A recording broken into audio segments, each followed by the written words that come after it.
Sour Beef, a hallmark of Henan cuisine, is renowned for its distinctive sour and aromatic flavor. Every detail of its preparation reflects the care and precision of the craft. The dish begins with settling garlic and ginger, followed by the addition of a secret vinegar sauce.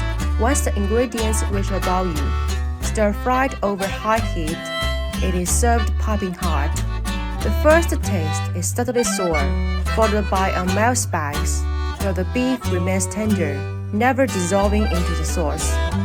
Bai Fangbo, the fourth-generation inheritor, after graduating from university, he traveled extensively and sampled many regional dishes, but none were as satisfying as a sour beef from his hometown. This prompted him to dedicate himself to preserving the unique flavor and passing down the tradition, allowing more people to experience the true taste of his hometown cuisine.